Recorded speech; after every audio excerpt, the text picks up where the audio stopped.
Welcome to Capital BlueCross BrainBusters. At Capital Blue Cross, we encourage high academic achievement because healthy minds help contribute to a prosperous community. As the region's leading health insurer, we are proud to celebrate the accomplishments of the Susquehanna Valley's leading schools and top students. Thanks for tuning in for the show, and good luck, teams. From the studio of WGAL 8, teams of the best and brightest students from Susquehanna Valley High Schools go head-to-head in a battle of wits. It's Capital BlueCross BrainBusters. Now, here's your host, Rich Rosen. Hello, everyone, and welcome. It's great to have you here for another exciting BrainBusters match. Cumberland Valley is heading to the semifinals. Will they face Hershey or Cedar Cliff? Well, I hope you're as eager as I am to find out, because we're going to find out in less than 30 minutes, beginning right now with today's opening round. 10-point questions, one big brain buster, thanks to our friends at Pizza Hut. Good luck to all 8 of you. Until 1999, he had directed only 3 movies. THX 1138 in 1971. Andrew. George Lucas. Sorry, we can't. American Graffiti in 1973 and Star Wars in 1977. Jonathan. George Lucas. George Lucas is correct. I'm sorry we had to take your first response, Andrew. Its final line reads, "We came in peace for all mankind." Where was Sam? Voyager probe. Sorry, incorrect. Where was this plaque left in 1969, Cedar Cliff? Frank? The moon. On the moon is correct. Yes, the Great Lakes include Superior and Michigan. What are the other 3? Joseph? Huron, Erie, and Ontario. You are correct for another 10 points. Isaac Shelby, George St. Clair, and Simon Legree were his 3 owners. Who is this title character? Tim? Uncle Tom. Uncle Tom in Uncle Tom's Cabin. Originally written for a minstrel show by a Yankee named Daniel Decatur Emmett. It begins, "I wish I was in the land of cotton." What song? Sam? Dixie. Dixie or Dixieland. She's right behind Joe Biden to become president. Second in Joseph? Nancy Pelosi. Nancy Pelosi is in the line of succession for the presidency. In 1973, the Supreme Court declared a Texas law unconstitutional, invalidating all state laws restricting first trimester abortion. In what case was this, Sam? Roe v. Wade. Roe v. Wade was this controversial ruling made. Yes. William Henry Harrison, Henry Clay, Zachary Taylor, Winfield Scott. For what party were these 4, Frank? The Whigs. The Whigs. These 4 men were presidential candidates, of course. The Grasberg Mine, the largest single gold reserve in the world, is located in the western half of the island of New Guinea. In what country? Joseph? Malaysia. No, sorry, incorrect. Hershey, any idea? Sam? Indonesia. Indonesia is where the western half is located. Yes, Mrs. Hutchinson wins the annual village drawing and is stoned to death. What, Jonathan? The lottery. The Lottery is this terrifying tale by Shirley Jackson. Yes. Temple Emmanuel, Riverside Church, Trinity Church, St. John the Divine, and St. Patrick's Cathedral are all houses, Joseph? New York City. In New York City is where they're all located. And now it's time for the Big Brain Buster, brought to you by Pizza Hut. Make it a big night in and order the Big Night In from Pizza Hut. In Greek mythology, she was the first woman made with gifts from all the gods whose curiosity brought Jonathan? Pandora. Pandora, who brought misfortune to mankind. Her name, of course, was Pandora. Congratulations, Hershey. The Grand Coulee Dam is on this river, which flows from British Columbia through Washington and Oregon to the Pacific. Sam? Columbia. The Columbia is the river, yes. More than 500,000 words long, it has a short title. What is Sam? War and Peace. War and Peace is Leo Tolstoy's sprawling novel about Napoleon's invasion of Russia. One is the brother of Mary and Martha.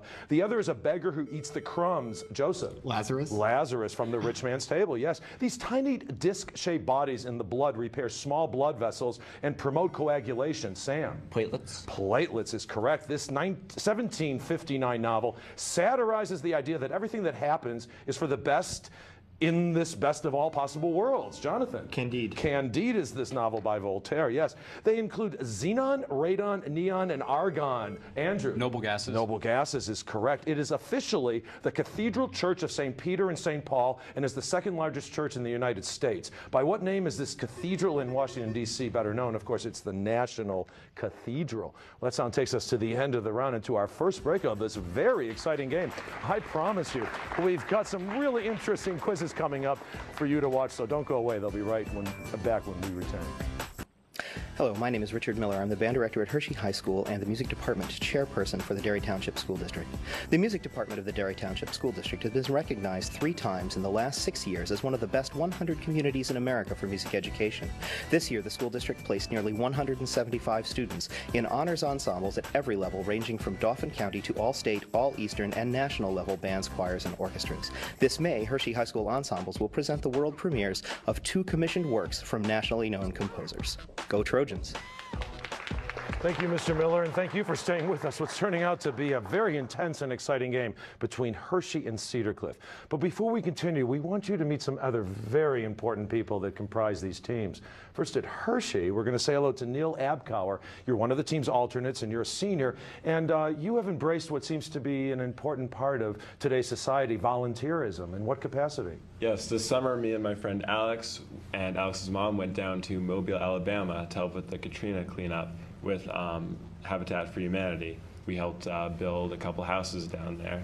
Is that something you might consider again? Oh, definitely. Oh, what a great experience. I hear great things about that. I'll move over to the next gentleman is Andrew Bellis, a junior at Hershey, and it's great to have you here. Now, we've learned so much about different competitions, including, of course, BrainBusters, but you were in a competition that I have yet to hear about. Tell us about this. Yes, I was in Harrisburg Area Community College's 26th Annual Computer Science Competition, and myself, along with Jonathan Katzman and Simon Weber, comprised a team from Hershey, and we wound up finishing 3rd overall in the competition. And is this a competition on the computer, actually? Yeah, you write code to solve specific problems and then turn it in. Well, thanks for enlightening us. And next to you is a very important gentleman because he's one of your team coaches. We know that Miss Nikki Fisher, the social studies teacher, is ill today, so unable to be here. But you, of course, are still a co-coach. And you are the band leader, but you're continuing your education. In fact, do I hear doctor before your name soon? Soon, I hope. One of my mentors once told me that a teacher who doesn't keep learning becomes a limiting influence in the classroom, and I'm determined that that won't become me. So hopefully in December I will be doctor. Well, it's quite a pithy statement, and I'm going to take that on in my own life as well. And we're moving over to Maggie Fennessy, team alternate from Cedar Cliff, and you're a senior, and you were in the school musical recently. What was the school musical? HMS Pinafore. Well, it's a fun play. Did you have a good? You must have had a great time. And oh yeah, it's a large cast, is it not? Oh yes.